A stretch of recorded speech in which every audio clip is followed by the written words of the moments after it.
A detração ou a popular fofoca é o tema desse livro aqui do professor Leandro Carnal. É sobre isso que ele vai conversar agora com a gente. Ao falar mal de alguém, imediatamente eu começo a estabelecer o fato que eu e você, ao falarmos de uma terceira pessoa, estamos estabelecendo uma aliança. Nós não somos aquela terceira pessoa. Isso cria a nossa identidade. Isso cria uma relação de amizade. Você é amigo também por falar mal de X ou Y e falar bem de X ou Y. Eu fui uma vez a um programa e o apresentador começou dizendo isso, né? Que horror, né, professor, essas pessoas que falam mal dos outros. Eu disse exatamente, você ao falar dessas pessoas está fazendo detração. Ou seja, você está se considerando melhor ou superior do que aqueles que falam mal dos outros. Professor Carnal, você acha que a internet, de certa forma, turbinou isso aí? Turbinou porque ela atomizou a possibilidade de todos se tornarem autores. Turbinou porque ela retira o ônus da presença física. É mais difícil falar mal das pessoas com o risco físico da presença, do ônus de, por exemplo, receber uma resposta na cara ou até uma agressão física, mas também porque neste nosso mundo líquido, usando uma expressão do Bauman, nós nos tornamos todos autores com autoridade.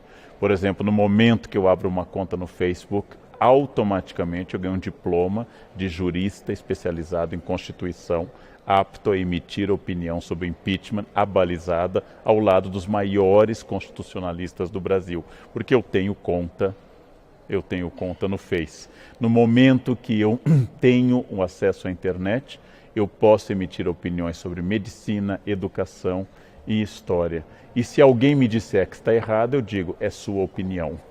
Há poucos dias eu emiti uma opinião sobre o abandono que o Reino Unido está fazendo da União Europeia. Um menino de 14 anos me respondeu, você está completamente equivocado. E eu pensei, a mãe dele era virgem e eu já publicava livros sobre o tema. E ele diz que eu estou equivocado. É claro que eu posso estar equivocado. E idade não é um argumento, senão os argumentos da Rainha Elizabeth seriam superiores aos da média dos ingleses. Porém, não passa um minuto pela cabeça deste menino que talvez alguém que estuda o tema há 30 anos, talvez possa ter uma autoridade no tema. Ou não passa pela cabeça dessa pessoa. Agora, no seu livro, você fala de um problema legal, inclusive, né? Que a detração, a injúria, a calúnia são coisas previstas no Código Penal. Exatamente. Né? É muito difícil você separar o limite da liberdade de expressão do limite da injúria, da calúnia e da difamação.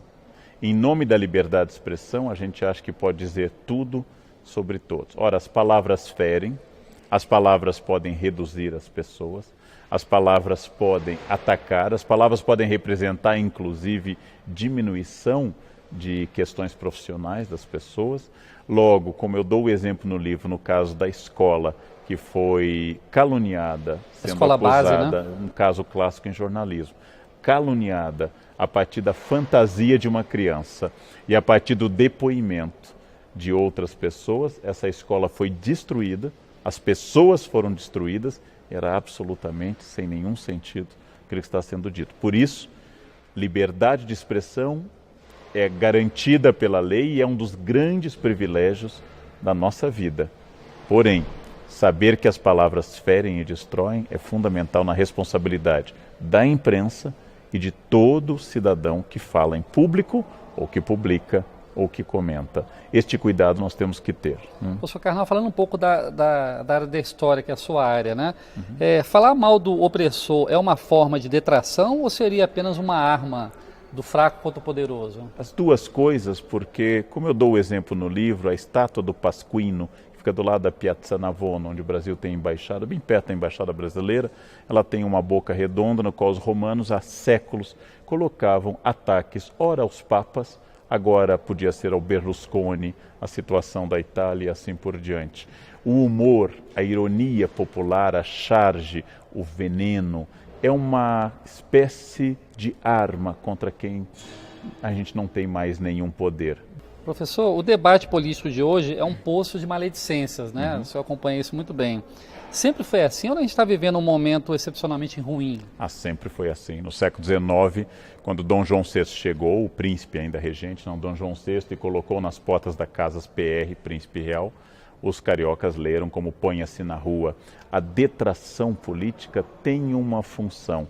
O problema se ela é apenas o ataque. E o problema maior é dar mais atenção à vida pessoal do candidato do que às suas propostas. O candidato ser ou não ser casado, o candidato ser ou não ser um homem fiel, o candidato ser ou não ser hétero é absolutamente irrelevante em relação às propostas dele para a economia, para a diplomacia, para os blocos econômicos e Agora, assim esse é um por modelo diante. bem norte-americano que a gente segue. Na Europa isso não acontece. Né, a professor? Europa menos interesse na vida pessoal.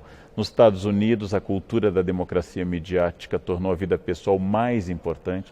O candidato deve necessária e obrigatoriamente ir para a convenção do partido com a sua esposa, de preferência com 2 filhas, esse é o ideal. Se forem loirinhas, melhor ainda. E ele deve agradecer a Deus, logo em seguida a companheira que o acompanha há décadas, que é a sua esposa, beijá-la, não de forma erótica, mas de forma apaixonada, e passar a mão na cabeça das filhas. Ele deve dizer que família é tudo, então ele é livre para dizer suas ideias políticas. É quase que a carteira apresentada para ele poder ingressar na política. Não? Agora, essa detração em voga na política brasileira, parece que, de certa forma, ela contaminou a sociedade, né? Essa história do Fla-Flu, como é que você analisa a forma como as pessoas se tratam hoje? Pessoas que têm diferença política e se tratam sempre de forma detratando um ao outro, caluniando um ao outro. Nós sempre fomos detratores, essa é uma característica. Ulisses Guimarães chamou a junta militar de 1969 de os 3 patetas. Não era uma análise política, não era uma referência ao Moe, ao Larry, ao Joe, como uma tentativa de estabelecer uma proximidade com essas personagens. Porém, a detração é uma questão e é uma questão importante. A outra é o debate de Fla-Flu, nós e os outros, a adjetivação estúpida que tomou conta, porque ela não faz avançar o debate político. Na medida em que cada lado apenas adjetiva, cada lado apenas diz você é o mal e eu sou o bem, nós não temos um acordo político. Nós temos no Brasil desconfiança de 2 instrumentos. Não é que nós não possamos ter essa desconfiança, mas nós temos. Uma é o mercado como instância reguladora das coisas, e a outra é a política como instância onde eu possa resolver os problemas. Nós gostamos mais da força, da intervenção, do Estado e da fofoca. Acreditar na política como uma instância de harmonização é mais difícil entre nós. Dá mais trabalho, né? Dá muito mais trabalho, né? Professor, muitas vezes a fofoca ela é irracional, né? O senhor até comenta isso no seu livro. Ela não se dobra nem mesmo diante da realidade. Sim. Você mostra a realidade e a pessoa continua dizendo que a verdade é a fofoca dela. Como explicar isso? Porque ela responde a forças que a gente chamaria de atávicas, primitivas, tradicionais. Então, por exemplo, nós historicamente fomos governados por presidentes quase sempre acima do peso.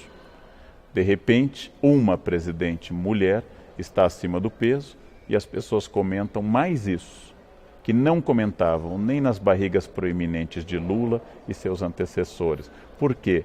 Porque é mais atávico falar da forma física feminina do que a masculina. Essa cobrança é muito sobre a mulher. Isto é muito atávico, é a coisa mais forte que tem em nós, apelar aos estereótipos, aos arquétipos, a tudo aquilo que nos ensinaram indiretamente. Aquele aprendizado que eu tive no banco de trás do carro, quando meu pai dirigia, eu era criança e gritava, tinha que ser mulher. Essa tradição misógina, tradição de desconfiança do feminino, ela é muito forte entre nós. Logo, é preciso analisar objetiva e criticamente. Professor, o senhor diz no seu livro também que toda detratação fala mais do detrator do que do alvo da sua mentira, né? O senhor poderia explicar melhor essa forma de projeção, vamos dizer assim? Toda detração, então, ela tem como objeto alguém, mas toda vez que eu aponto o dedo para alguém, há 3 dedos apontados para mim. Teoria psicanalítica básica freudiana. Quando Pedro fala de Paulo, Pedro fala mais de Pedro do que de Paulo. Se eu lhe acuso de alguma coisa, obviamente essa coisa encontrou um eco em mim, difícil de ser resolvida. Por exemplo, homofobia, como querem os psicanalistas, é sempre o choque entre 2 homossexuais, o que aceita sua sexualidade e o que não aceita, e por isso ataca. Ou seja, Ao falar mal de alguém, eu estou expondo as minhas dores. Ao falar mal de alguém, eu estou dizendo, nossa, fulano é muito burro, fulano não tem estudo, fulano se tornou presidente, mas é muito burro. Bom, se ele é burro e se tornou presidente, você é genial e é gerente apenas dessa lojinha, alguma coisa está errada em relação ao cargo. Ou seja, é uma maneira de catarse. Catarse é um conceito aristotélico no qual eu transfiro essa energia para este campo. Ou seja, falar mal é uma forma de falar do que me dói, do que me incomoda. Por isso, nós deveríamos ter um pouco de cuidado, porque é quase um raio-x da nossa alma. Quase toda detração ela embute alguma forma de preconceito, né?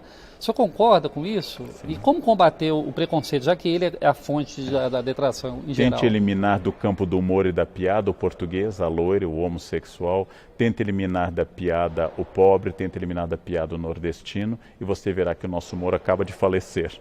Porque o humor é um dos grandes campos do preconceito. Isso não entre nós. Na Grécia, Aristófanes, ao falar de Sócrates, Aristófanes, ao falar da democracia, nas suas comédias, cometia os mesmos tipos de preconceito. Então, o preconceito é um dos elementos que estabelece uma tentativa de aliança entre mim e o outro. Ele nasce da ignorância e o preconceito nasce também do medo. Se eu tivesse que achar um pai e uma mãe para o preconceito, um é a falta de conhecimento e o outro é a angústia do medo. Essas duas coisas que existem em todas as pessoas, porque todos nós temos medo, elas fazem surgir exatamente isso. No alvo do meu preconceito está o meu desejo. Está o meu desejo a todo instante, aquilo que eu projeto no outro. O preconceito é muito forte, livrar-se dele é quase impossível. Para que ele seja superado, nós precisamos de duas coisas. Uma é a educação, que é o consenso, e a outra é a coerção, que é a lei. Eu acredito em campanhas e debates sobre, por exemplo, a presença do negro na sociedade brasileira fundamental e também acredito que nós precisamos continuar, que o racismo seja crime inafiançável. A junção dessas duas coisas faz com que as pessoas comecem a abandonar a barbárie do racismo. É preciso haver educação sobre o trato com as mulheres, que transforme as pessoas, e é preciso haver Lei Maria da Penha. Essas duas coisas podem resolver a médio e longo prazo. Imediatamente, não, porque nós somos formados por uma sociedade preconceituosa. Não é porque o senhor falou no livro que a criança tem humor, ri, e não é um humor preconceituoso, né? Exatamente. Marcou muito essa frase do senhor no seu livro. Professor, muito obrigado pela entrevista à TV Câmara, agradeço, um prazer. programa Casa das Palavras, e sucesso aí no seu livro. Obrigado.